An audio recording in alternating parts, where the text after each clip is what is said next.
Hi dear students, I'm Ganesh Kumar, your science teachers. Today I'm going to explain about the electric circuit and electric circuit diagram. ठीक है ना।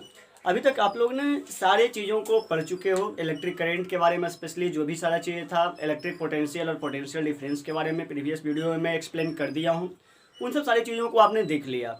अब electric circuit सबसे पहले, अब उसके बाद का जो पार्ट आता है वो इलेक्ट्रिक सर्किट, क्योंकि जब तक हम इलेक्ट्रिक सर्किट और इलेक्ट्रिक सर्किट डायग्राम के बारे में नहीं जानेंगे तो फिर आगे का जितना भी सारे टॉपिक्स हैं उन टॉपिक को समझ पाना थोड़ा सा डिफिकल्ट हो जाएगा। तो उन टॉपिक को आप इजी ढंग से समझ सके, इसके लिए इलेक्ट्रिक सर्किट को समझना सबसे जरूरी है। ठीक है, तो इलेक्ट्रिक सर्किट है क्या? आखिर जब इलेक्ट्रिक करंट को हम फ्लो करने के लिए जो पथ क्रिएट करते हैं तो उस पथ में कौन कौन से कंपोनेंट्स चाहिए, उस पथ से रिलेटेड क्या क्या फैक्टर्स चाहिए, आखिर वहाँ पे किस प्रकार से हम उस पथ को क्रिएट करेंगे, कैसे किसी डिवाइस को हम कैसे कनेक्ट करेंगे, तो इन सब सारे चीज़ों की जानकारी आपको इस वीडियो में मिलेगी। सबसे पहले इलेक्ट्रिक सर्किट को अगर समझना है तो इलेक्ट्रिक सर्किट को हम समझते हैं कि what is the electric circuit, how can we define the electric circuit.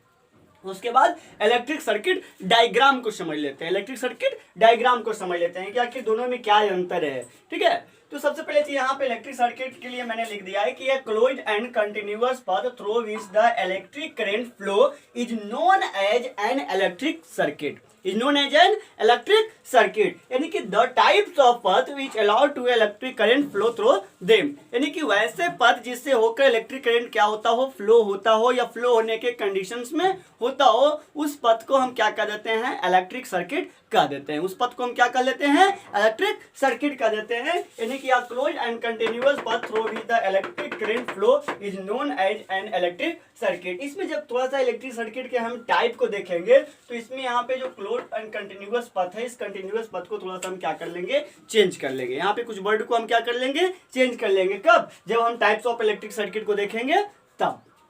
Clear? तो यहाँ से सबसे पहले चाहिए इलेक्ट्रिक सर्किट का हमारा डिफाइन जो है, डिफाइन क्लियर हो गया। या फिर कह सकते हैं कि complete and continuous path which through electric current flow is known as electric circuit. उस तरह से भी इलेक्ट्रिक सर्किट को डिफाइन आप कर सकते हैं। इसके इलेक्ट्रिक सर्किट को डिफाइन करने के लिए बहुत सारे तरीका है, जिस तरीके में आप इलेक्ट्रिक सर्किट को हर बार डिफाइन करते जा सकते हैं। दूसरी चीज हमें यहाँ से देखना यहाँ से है कि इलेक्ट्रिक सर्किट, जैसे कि बाद में मान लिए कि ये हमारा क्या हो गया कि ये हमारा इलेक्ट्रिक सर्किट का यहाँ पे एक हम बनाए, हालांकि ये इलेक्ट्रिक सर्किट डायग्राम है, इलेक्ट्रिक सर्किट नहीं है, फिर भी उसको आप समझेंगे थोड़ा सा सही ढंग से कि यहाँ से ये क्या हो गया कि हम ये हमारा सोर्स हो गया। ठीक है, ये सोर्स हो गया। देखो सबसे पहला चीज कि इलेक्ट्रिक सर्किट में के लिए इंपॉर्टेंट फैक्टर क्या क्या, यहाँ से हम लिख दिए हैं कि important things for an electric circuit. इन चीजों को देखना है, इन चीजों को समझिए, तब समझ में आ जाएगा कि इलेक्ट्रिक सर्किट के लिए जरूरी चीजें क्या है और कैसे हम इलेक्ट्रिक सर्किट को कनेक्ट, इलेक्ट्रिक सर्किट का निर्माण कर सकते हैं जिससे करंट क्या हो सके, फ्लो हो सके, जिससे होकर करंट क्या हो सके, फ्लो हो सके। तो इलेक्ट्रिक सर्किट के लिए सबसे जो जरूरी चीज है वो जरूरी चीज यहाँ से है a source of electric power. और source of electric power, electric power में के लिए आप कुछ भी सोर्स को यूज कर सकते हैं, या तो आप बैटरी के लिए बैटरी का यूज कर सकते हैं, या फिर आप एसी करंट के सोर्स को यूज कर सकते हैं। ठीक है, तो यहाँ से सबसे जरूरी चीज है सोर्स ऑफ इलेक्ट्रिक पावर। अब आइए इस चीज को इस तरह से हम समझते हैं। ये हमारा क्या हो गया, ये हमारा हो गया सोर्स ऑफ इलेक्ट्रिक पावर। ये हमारा क्या हो गया, सोर्स ऑफ इलेक्ट्रिक पावर, जो सर्किट में क्या करेगा, इलेक्ट्रिक पावर को सप्लाई करेगा। ठीक है, सेकेंड चीज हो जाता है वहां से लोड। लोड क्या होते हैं, लोड्स क्या होते हैं, तो वैसे डिवाइसेज को हम लोड कहते हैं जो इलेक्ट्रिसिटी बेस पे वर्क करता हो, जिसका वर्किंग बेस क्या है, जिसका वर्किंग बेस इलेक्ट्रिसिटी है, जो इलेक्ट्रिक करंट बेस पे क्या करता हो, वर्क करता हो। लाइक हीटर हो गया, फैन हो गया, रेफ्रिजरेटर हो गया, बल्ब हो गया, एक्सेट्रा एक्सेट्रा। जो ऐसे डिवाइसेज जो इलेक्ट्रिक करेंट्स के बेस पे, इलेक्ट्रिसिटी बेस पे वर्क करता हो, जिसके वर्क करने का जो बेस है वो इलेक्ट्रिसिटी है, उसी तरह के डिवाइसेज को हम क्या कर देते हैं, सर्किट्स के लिए, इलेक्ट्रिक सर्किट्स के लिए हम लोड कर देते हैं। इलेक्ट्रिक सर्किट के लिए हम क्या कर देते हैं, लोड कर देते हैं। तो मेन जो कंपोनेंट्स है कि इन सब सारे कंपोनेंट्स को होना एकदम जरूरी है। तो इन सब सारी चीज़ों, इसके अलावा और बहुत सारे कंपोनेंट्स इसमें है, उन चीज़ों को हम क्या कर सकते हैं, यहाँ पे ऐड कर सकते हैं। तो फर्स्ट चीज हमारा हो गया सोर्स, ये हमारा क्या हो गया, ये हमारा सोर्स हो जाता है। सेकेंड चीज हमारा हो गया लोड्स, यहाँ पर लोड हो गया, इसके जगह पर आप फैंस भी यूज कर सकते हैं, रेफ्रिजरेटर भी यूज कर सकते हैं, रोमीटर्स भी यूज कर सकते हैं, या अदर प्रकार के और सारे जितने भी कंपोनेंट्स हैं उन सब सारे कंपोनेंट्स का यूज कर सकते हैं। उसके बाद हो जाता है थर्ड चीज हमारा हो जाता है स्विच। कि यहाँ से अब कर रहे हैं तो सर्किट को हमें क्लोज करना है, ओपन करना है, तो यहाँ से इसके लिए एक स्विच होना जरूरी है, एक प्लग होना जरूरी है जिसे हम केवी कर सकते हैं। उसके बाद यहाँ से ये वायर, क्योंकि अब वो सब सारी चीज़ है, ये इलेक्ट्रिक सोर्स हो गया या फिर लोड्स हो गया या की हो गया, इन सब सारी चीज़ों को हम फिर कनेक्ट किन चीज़ों से करेंगे, तो उसके कनेक्शंस के लिए हमें क्या होना चाहिए, वायर, जो क्या करेगा, पथ का निर्माण करेगा, जो क्या करेगा, पथ को क्रिएट करेगा, करंट को फ्लो होने के लिए पथ को क्रिएट करेगा, तो क्या हो गया, वायर। यानी कि फर्स्ट चीज हो गया हमारे इलेक्ट्रिक सर्किट बनाने के लिए हमें क्या क्या चीज जरूरत पड़ता है, तो हमें सोर्स की जरूरत पड़ती है, लोड्स की जरूरत पड़ती है, स्विच की जरूरत पड़ती है, वायर्स की जरूरत पड़ती है, और other elements connected together by the wire, और कुछ और सारे कंपोनेंट्स है। मैं इसी वीडियो में सारे कंपोनेंट्स के बारे में बातें कर दूंगा। वो सब सारे कंपोनेंट्स है जिसको मैं एक कंटिन्यूअस पथ में अगर हम कनेक्ट कर दें तो वहां से जो एक कंटिन्यूअस पथ जो क्रिएट होगा उसके कनेक्शंस के थ्रू, तो उसी कनेक्शंस को हम क्या करेंगे, उसी कंटिन्यूअस क्रिएटेड कंटिन्यूअस पथ को हम क्या कर देंगे, इलेक्ट्रिक सर्किट कर देंगे। क्या कर लेंगे, इलेक्ट्रिक सर्किट कर लेंगे। यहाँ सब क्लियर हो गया, इलेक्ट्रिक सर्किट क्लियर हो गया। इलेक्ट्रिक सर्किट में अब कहीं कोई प्रॉब्लम्स नहीं होना चाहिए। सेकेंड थिंग्स यहाँ से आ जाता है हमारा सर्किट डायग्राम। ठीक है, अगर इलेक्ट्रिक सर्किट को हम देख लेते हैं, अभी थोड़ा सा टाइप्स को रहने दे, क्योंकि इलेक्ट्रिक सर्किट और सर्किट डायग्राम्स के टाइप को मैं एक साथ एक्सप्लेन करूंगा ताकि टाइम भी सेव होगा आप लोग का। दूसरा चीज होता है आप लोग को एक और वजह कि आप लोग जितने भी, अगर आप स्टार्टिंग में फर्स्ट टाइम इस वीडियो को देख रहे हैं तो इससे पहले इलेक्ट्रिसिटी पार्ट 1, इलेक्ट्रिसिटी पार्ट 2 और इलेक्ट्रिसिटी पार्ट 3 के नाम से वीडियो है हमारे चैनल्स पे। आप उन सारे वीडियो को भी देख ले ताकि इन सब सारे टॉपिक को समझने में आपको कहीं किसी प्रकार की कोई प्रॉब्लम्स न हो। ठीक है, दूसरा चीज हो गया यहाँ से electric circuit diagram. Circuit diagram क्या है, तो कहता है कि जिस भी पिक्चोरियल फिगर्स के द्वारा, जिस भी पिक्चोरियल रिप्रेजेंटेशन के द्वारा, जिस भी ग्राफिकल रिप्रेजेंटेशन के थ्रू हम इलेक्ट्रिक सर्किट को रिप्रेजेंट करते हैं, उस as a form of diagram के रूप में हम रिप्रेजेंट करते हैं, उसी पिक्चोरियल डायग्राम को, उसी ग्राफिकल्स डायग्राम को हम क्या कर देते हैं, इलेक्ट्रिक सर्किट डायग्राम कर देते हैं। फिर से इलेक्ट्रिक सर्किट को रिप्रेजेंट करने के लिए जिस भी प्रकार के पिक्चोरियल डायग्राम या ग्राफिकल्स डायग्राम्स का हम यूज करते हैं, उसी पिक्चोरियल डायग्राम्स को हम इलेक्ट्रिक सर्किट डायग्राम कह देते हैं। यानी कि electric circuit diagram which use to represent an electric circuit on papers, on pages, और या फिर किसी भी चीज पे, तो उसी ग्राफिकल पिक्चोरियल्स डायग्राम्स को या उसी पिक्चोरियल्स डायग्राम्स को हम क्या कर देते हैं, इलेक्ट्रिक सर्किट डायग्राम। यानी कि इलेक्ट्रिक सर्किट डायग्राम है क्या, तो इलेक्ट्रिक सर्किट डायग्राम जो है वो इलेक्ट्रिक सर्किट का ही एक पिक्चोरियल डायग्राम है।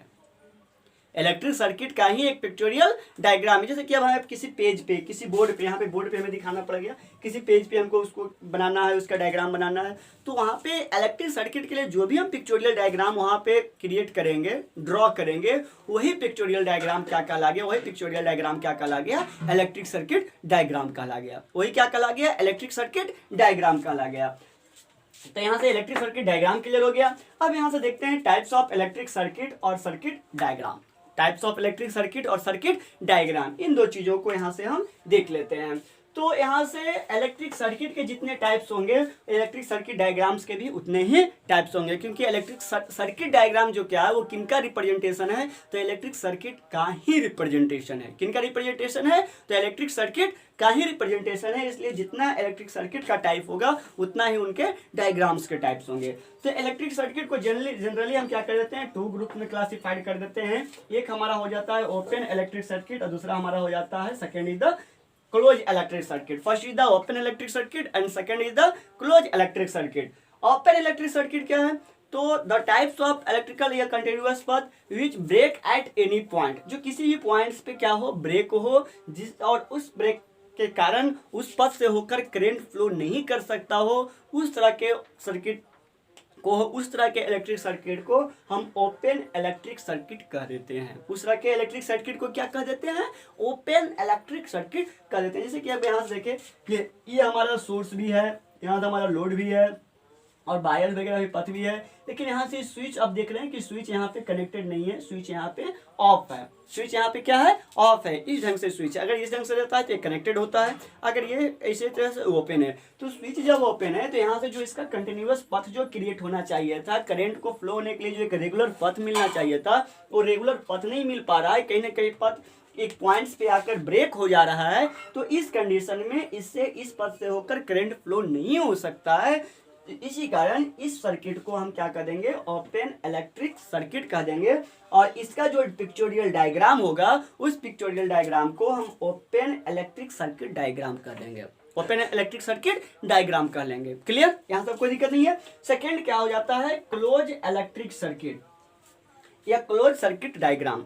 तो वैसे circuit, the types of electric circuit which and not broken eight any point, जो किसी भी पॉइंट्स पे ब्रेक नहीं है, किसी भी पॉइंट्स पे वो ओपन नहीं है, and that provide a continuous path to flow of current through them, और वो क्या करता है कि वो करंट को फ्लो होने के लिए कंटिन्यूअस पाथ को, एक रेगुलर पाथ को प्रोवाइड करता है, उससे रेगुलर करंट फ्लो हो सकते हैं। तो उस प्रकार के इलेक्ट्रिक सर्किट को हम क्लोज इलेक्ट्रिक सर्किट कह देते हैं। उस प्रकार के इलेक्ट्रिक सर्किट को हम क्या कह देते हैं, क्लोज इलेक्ट्रिक सर्किट कह देते हैं। और क्लोज इलेक्ट्रिक सर्किट का जो डायग्राम होता है, उस डायग्राम को हम क्लोज सर्किट डायग्राम कह लेते हैं। तो यहाँ से हमारा इलेक्ट्रिक सर्किट था और ये हमारा सर्किट डायग्राम था। इन सब सारी चीजों को लिख ले। नेक्स्ट आपको हम इसी वीडियो में इलेक्ट्रिक सर्किट कंपोनेंट्स, जो भी components for the electric circuits है, उसको मैं बताने जा रहा हूँ। सारी चीज़ों को नोट करें।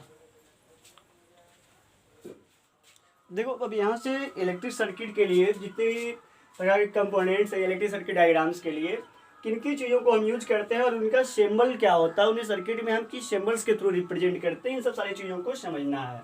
ठीक है, अगर सिर्फ हम एक सिंगल सेल को रिप्रेजेंट कर रहे हैं तो इसके लिए इस तरह के डायग्राम्स को हमें रिप्रेजेंट करना जरूरी है। इसमें देखो, इसमें दूसरा का लाइनिंग किए हैं, एक थोड़ा सा लार्ज है, एक स्मॉल है। तो जो स्मॉल पॉइंट्स होगा वो टर्मिनल, वो नेगेटिव टर्मिनल्स को शो करेगा, और जो बिग या लार्ज होगा, लॉन्ग होगा, वो क्या करेगा, पॉजिटिव टर्मिनल्स को शो करेगा। क्लियर। अब यहाँ से कहता है कि सर्किट में हमें सेल नहीं, बैटरी को रिप्रेजेंट करना है। जब हम बैटरी को रिप्रेजेंट करते हैं तो बैटरी क्या होता है, तो combination of more than two cells, नहीं, combination of more than two cell, यही ना बैटरी है। तो इसके लिए हम टू और मोर देन टू सेल्स को हम क्या करेंगे, रिप्रेजेंट करेंगे। यहाँ पे एक सेल ये हो गया, दो सेल और एक तीन सेल, यहाँ तीन सेल एक कंबाइंड फॉर्म में आकर क्या किया है, एक बैटरी का फॉर्मेशन किया है। दूसरा चीज हो गया कि अगर प्लग को या स्विच को, प्लग की को या स्विच को हमें करना है, तो इस तरह से आप कर सकते हैं कि देखो, इस तरह से ये प्लग की आपका हो गया, तो बीच में अगर इसे पॉइंट नहीं दिया हुआ है तो ये जो आपका है ये ओपन कंडीशन में है। ये क्या इस कंडीशन में है, ओपन कंडीशन में। बीच में इधर का पॉइंट्स हम दे दिए, तो ये क्या हो गया आपका, ये क्लोज्ड कंडीशन में है। क्लियर। या फिर आप यहाँ से स्विच वगैरह को रिप्रेजेंट कर सकते हैं। तो स्विच को रिप्रेजेंट करने के लिए यहाँ पे इस ढंग का भी डायग्राम बना सकते हैं आप, ये इस तरह से करके ऐसे कर दे सकते हैं। तो ये ओपन है और इस ढंग के करके आप ऐसे कर दीजिए, ये पॉइंट दोनों, ये आपका क्लोज्ड हो गया। क्लियर। और बहुत सारे डायग्राम्स होते हैं स्विच के लिए, मेनली कॉमनली इसी दो तरह के डायग्राम्स का क्या किया जाता है, सिंबल्स का यूज किया जाता है। उसके बाद ज्वाइंट वायर, कहीं सर्किट में हमें ज्वाइंट वायर, सिर्फ हमें वायर को रिप्रेजेंट करना है तो वायर को हम इधर से करके रिप्रेजेंट कर दिए। लेकिन अगर ज्वाइंट वायर को रिप्रेजेंट करना है, कहीं तो सर्किट में वायर एक तरह से ज्वाइंट हो रहा है, तो ज्वाइंट वायर के लिए आप इस ढंग का डायग्राम्स को यूज कर सकते हैं। दूसरा, कभी कभी सर्किट में आता है कि वायर एक दूसरे वायर के ऊपर से क्रॉस करता है, जो ज्वाइंट नहीं होता है, तो वहाँ पे आप एक डायग्राम इस ढंग से बनाएंगे सर्किट में, और दूसरा उसके ऊपर के इस ढंग से कर लेंगे। तो ये जो है, ये क्रॉस वायर का सिंबल है, ये ज्वाइंट वायर का सिंबल नहीं है। ठीक है। दूसरे बात, इलेक्ट्रिक बल्ब्स को आप यूज कर रहे हैं, तो इलेक्ट्रिक बल्ब का यूज कर रहे हैं, तो इस तरह से करके डायग्राम उसके लिए आप बना सकते हो। ठीक ना। तो ये डायग्राम बनाएंगे। अगर यहाँ पे ये क्या, देखो दो तरह का डायग्राम, तो ये ग्लोइंग स्टेज में, यानी कि बल्ब जो है यहाँ पे ग्लो कर रहा है, बल्ब जल रही है। ठीक है। और ये बल्ब ग्लोइंग स्टेज में नहीं है, ये बल्ब क्या है, यहाँ पे ऑफ है। क्लियर। तो इस तरह के डायग्राम आप देख सकते हैं। और रजिस्टर क्या है, तो जो सर्किट में या किसी भी पथ में क्या करता है, रेजिस्टेंस को ऑफर करता है, रेजिस्टेंस को ऑफर करता है। रेजिस्टेंस को ऑफर करने वाले जो डिवाइसेज होंगे उसी को हम क्या कर देंगे, या जो भी थिंग्स होगा, the things which offer the resistance in a circuit is known as resistor. तो ये आपका क्या कहला गया, ये आपका रजिस्टर हो गया, ये आपका क्या हो गया, रजिस्टर।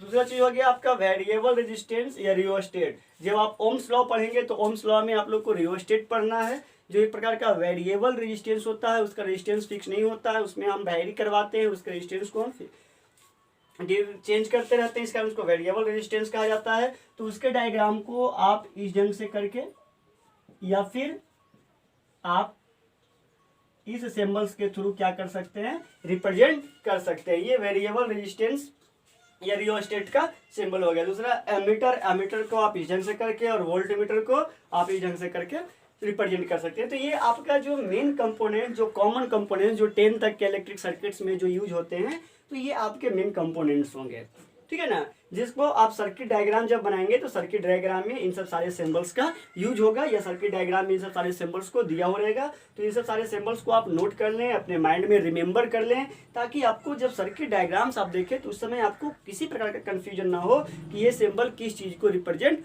कर रहा है, अगर ये सब सारा पॉइंट्स आपके माइंड में रहता है तो। दूसरी एक सबसे इम्पोर्टेंट पॉइंट यहाँ पे हम लिख दिए है, requirement for a study currents. Study currents का मतलब होता है कंटिन्यूअस करंट। किसी भी पथ में करंट को कंटिन्यूअस फ्लो होने के लिए किस चीज़ों का रिक्वायरमेंट होता है, किसी भी पथ में, किसी भी इलेक्ट्रिक सर्किट में करंट को कंटिन्यूअस फ्लो होने के लिए किस प्रकार की किन किन चीज़ों की आवश्यकता होता है। तो इसके लिए मेनली रूप से हम अपने अकॉर्डिंग यहाँ पे हम 2 तरीका का पॉइंट्स यहाँ पे राइट किए हैं। क्लियर? कहता है कि for a steady current to be there in a conductor it must be a part of a complete circuit.